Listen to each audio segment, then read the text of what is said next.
weeks ago, I convinced my friend Lorenzo to start investing and accumulating ETFs. He downloaded the LIGHTYEAR app, he deposited some initial funds, then he went on to invest, but nope, he didn't. And when I asked why, he just told me, I would like the price to be a little bit cheaper. It's not a good idea to invest at all-time high. And I have at least another 2 or 3 stories of people that told me that they were staying outside of the market due to the high prices. Now, this sparked to me an interesting conversation. Should you invest at all-time high? And what do we have to consider? Let's discuss this today. Hi guys, I'm Giuseppe and I'm a finance graduate and money nerd. And today I would like to give you my very humble opinion on what should you do in period like this, in which the stock market is at all-time high. Should you invest or wait for a dip? Let's start by assuming some of the following. Here we're talking about investing in index ETFs, so S&P 500, Dow Jones and Nasdaq. We're not going to discuss any stock picking, since in that case the valuation is much more different and much more important. And also here we're talking about dollar cost averaging,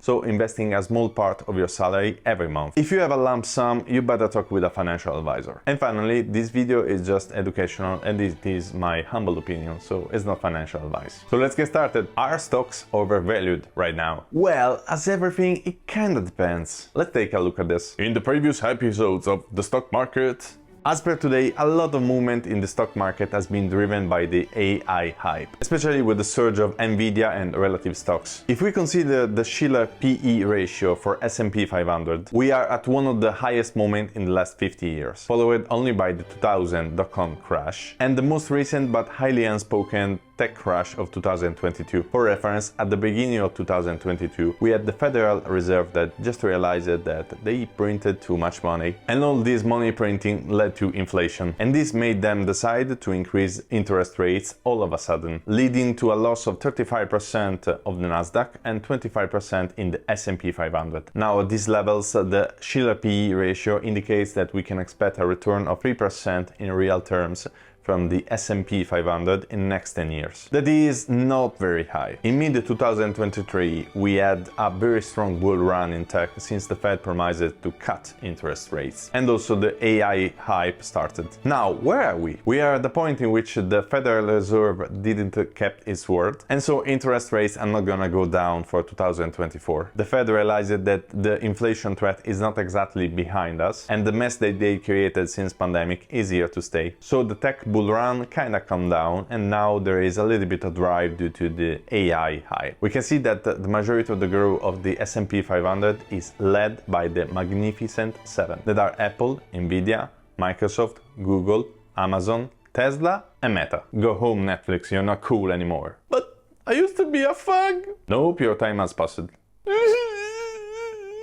Okay, I tried to come up with a name for the Magnificent Seven, and the best I found out was Nyam Mat. Like Nyam Mat. Like hungry for mats. Like what the hell? While the rest of the other 493 stocks in the S&P 500 are more or less at the same level as they used to be in 2022. So should I invest now? Well, I think that if overall you are in your 20s or in your 30s, just starting to approaching the stock market, just starting to make the first investments, the answer is there is no answer. The question is simply wrong. When it comes to the stock market, in my experience, you will always find a plethora of people saying everything and the opposite of everything, professionals or not. Some say that the stock market is incredibly overvalued and so the disaster is behind the corner. Some others are more optimistic and they say that we are in a bull market and everything is good. Like even here on YouTube, it makes much more noise to say that the stock market is going to crash and getting views and increase your following and da-di-da-da. And if they are right, like this guy here and Redent, they think they are geniuses, they think they have a crystal ball and whatever. And they start saying the same thing every year. If they're not, simply no one remembers them. No professional in this industry knows exactly what the hell is gonna happen in 1 or 2 years. Because in these time frames, the market is completely unpredictable. And everyone that is a real professional about this stuff is gonna tell you that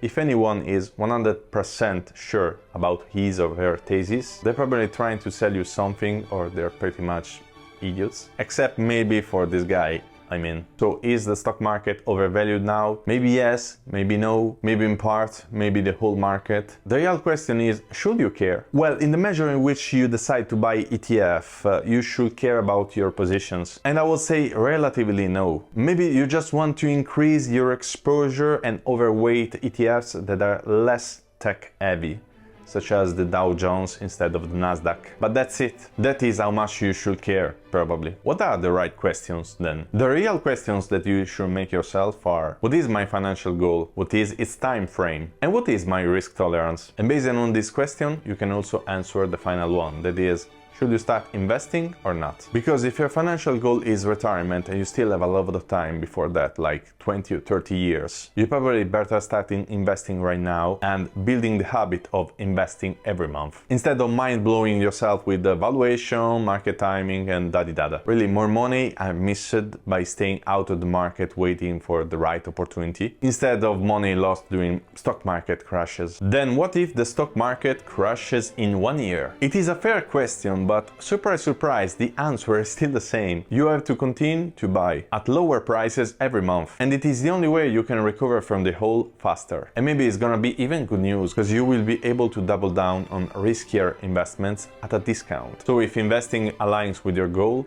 go on, start investing, even at all-time high. If you instead need money for, surviving, then fine, buy groceries, whatever works for you. So guys, thank you for watching, as always.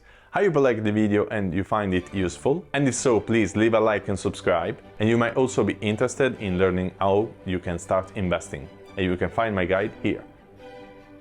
Bye!